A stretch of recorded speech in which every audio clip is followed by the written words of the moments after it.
ஆதி சித்த டிவி நேயர்கள் அனைவருக்கும் வணக்கம். பெற்றோரையும் சித்தர்களையும் நேசிப்போம், இயற்கையை பாதுகாப்போம்.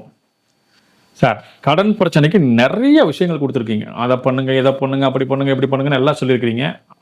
ஒரு சிலருக்கு வந்து நீங்கள் சொன்னதெல்லாம் செஞ்சுருக்கோம், சூப்பராக வேலை செஞ்சுருக்குதுன்னு சொல்கிறீங்க. ஒரு சிலர் வந்து இன்னும் கொஞ்சம் ஒன்று பாசிட்டிவான இது ஒன்றும் தெரில சார், வேற ஏதாவது இருக்குமான்ற மாதிரி கேட்டிருக்கீங்க.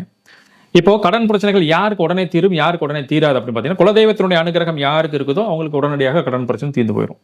குலதெய்வத்தோட அனுகிரகம் கொஞ்சம் குறைவா யாருக்கு இருக்குதோ அவங்களுக்கு கொஞ்சம் கடன் பிரச்சனைகள் இருக்கத்தான் செய்யும். இதை எப்படி சரி பண்ணலாம் அப்படின்னா, அதுக்கு சூட்சமம் இருக்கு. எல்லா விஷயத்துக்கும் சூட்சமம் உண்டு.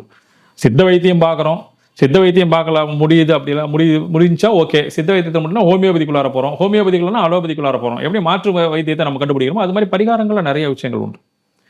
இப்போ வளர்பிறையில் வரக்கூடிய, அதாவது ஒரு ஞாயிற்றுக்கிழமை நாள் போங்க.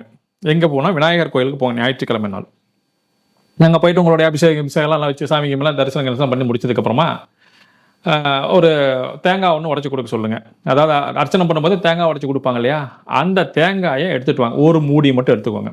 ஒரு மூடி கொடுப்பாங்க, ஒரு மூடி அவங்க வச்சுக்குவாங்க, ஒரு மூடி கொடுப்பாங்க. அந்த ஒரு மூடி எடுத்துகிட்டு வாங்க.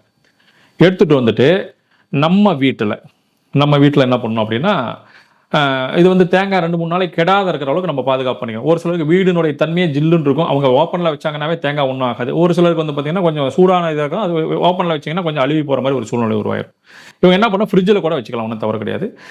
விநாயகர் பெருமானுக்கு உடச்சி கொடுத்துருக்கக்கூடிய ஒரு தேங்காய், அந்த தேங்காயை எடுத்துகிட்டு வந்துருங்க. எடுத்துகிட்டு வந்து வீட்டில் வச்சுருங்க. வீட்டில் வச்சுட்டு அதுக்கப்புறமா என்ன பண்ணணும் அப்படின்னா, வளர்பிறையில் வரக்கூடிய வெள்ளிக்கிழமை, அப்போ நீங்கள் வளர்பிறை ஞாயிற்றுக்கிழமை பண்ணால் தான் சரியாக இருக்கும். வளர்பிறை ஞாயிற்றுக்கிழமை பண்ணலாம், இல்லை அமாவாசைக்கு முன்னாடி வரக்கூடிய ஞாயிற்றுக்கிழமையாக இருந்தாலும் சரி தான். இதில் பண்ணினீங்கன்னா வளர்பிறை வெள்ளிக்கிழமை நாள், வளர்பிறை வெள்ளிக்கிழமை நாளில் அந்த தேங்காய் மூடி விநாயகர் கோயிலேருந்து வாங்கிட்டு வந்தீங்களே, அந்த தேங்காய் மூடியை எடுத்துக்கிட்டு நேராக குலதெய்வ கோயிலுக்கு போங்க. குலதெய்வ கோயிலுக்கு போயிட்டு நீங்கள் வந்து நல்லெண்ணெய், விளக்கெண்ணெய் இது ரெண்டையுமே சம அளவு ஊற்றி ஒரு திரி போட்டு தீபம் ஏற்றுங்க. குலதெய்வத்துக்கு தீபம் ஏற்றுங்க. தீபம் ஏற்றிட்டு உங்களுடைய சிக்கல்கள் எல்லாத்தையும் சொல்லுங்க. இறைவா, இந்த மாதிரி வந்து எனக்கு இருக்கக்கூடிய எல்லா விதமான சிக்கல்களும் சரியாகணும், எனக்கு இருக்கக்கூடிய எல்லா விதமான தடைகளும் நிவர்த்தி ஆகணும், எனக்கு இருக்கக்கூடிய எல்லா விதமான கடன் பிரச்சனைகளும் சரியாகணும்னு சொல்லிட்டு ஆத்மா பிரார்த்தனை பண்ணுங்க. ஞாயிற்றுக்கிழமை விநாயகருக்கு பூஜைகள் பண்ணி அதில் கொடுக்கக்கூடிய தேங்காய் எடுத்துகிட்டு வந்து வளர்பிறை வெள்ளிக்கிழமை நாளில் உங்களுடைய குலதெய்வத்தின் கோயிலில் வச்சு வழிபாடு செஞ்சுட்டு வந்தீங்கன்னா போதுங்க. எவ்வளோ பெரிய சிக்கலாக இருந்தாலும் சரி, அது எப்படிப்பட்ட ரூபத்தில் இருந்தாலும் சரி, குலதெய்வத்துக்கும் விநாயகர் பெருமானுக்கும் மிகப்பெரிய கனெக்டிவிட்டி உண்டு. இவங்க 2 பேரும் ஒன்று சேர்ந்துட்டாங்க அப்படின்னா எந்த சக்தியாலும் நம்மளை அசைக்கவே முடியாது. அப்போ இந்த தேங்காய் எடுத்துகிட்டு போய் அங்கே தீபம் போட்டிங்க அப்படின்னா எல்லா விதமான தடைகளும் நிவர்த்தி ஆகி போயிடும். இது எல்லாராலையும் செய்ய முடியும். ஒரு சிலருக்கு நீங்கள் என்ன பாதுகாப்பு பண்ணாலுமே அந்த தேங்காய் என்ன அழிவு போயிடும். அவங்க மீண்டும் ஒரு முறை இதே மாதிரி பூஜை பண்ணி கொண்டு போகணும். மறுபடியும் அதே மாதிரி ஆகுது அப்படின்னா குலதெய்வத்துக்கு ஒரு வெள்ளை துணியில மஞ்சள் பூசி காணிக்கை எடுத்து வைக்கணும். என்னுடைய கடன் பிரச்சனை சரியாகிறதுக்காக நான் இந்த வழிபாடுகளை செய்கிறேன், இதனால இதில் எந்த தடைகளும் வரக்கூடாது, நான் கொண்டு வர தேங்காய் எந்த விதமான கெடுதலும் இல்லாமல் நல்ல நிலையாக வரணும் அப்படின்னு சொல்லிட்டு ஆத்மார்த்தம் பிரார்த்தனை பண்ணிட்டு அதுக்கப்புறமா அந்த தேங்காய் எடுத்துகிட்டு போய் பண்ணீங்க அப்படின்னா நிச்சயமாக எந்த தொந்தரவுமே வராது. அந்த தேங்காய் வந்து நல்ல நிலையில் இருக்கும். கொண்டு போய் நீங்களும் தீபம் ஏற்றி வழிபாடு செஞ்சுட்டு வந்துடலாம். மிக அற்புதமான ஒரு பரிகாரம்.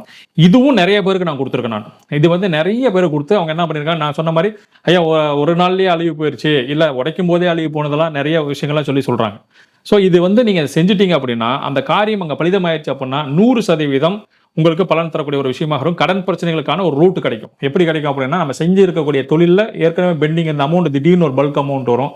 ஒருத்தர் வந்து என்ன பண்ணிருக்காங்கன்னா நிறைய மரங்கள்லாம் வச்சிருக்கிறாரு, ரொம்ப நாளாக அவருக்கு வந்து பணம் வரவே இல்லை. இந்த பரிகாரம் செஞ்சதுக்கப்புறம் ஒருத்தருக்கு பணம் வந்திருக்குது.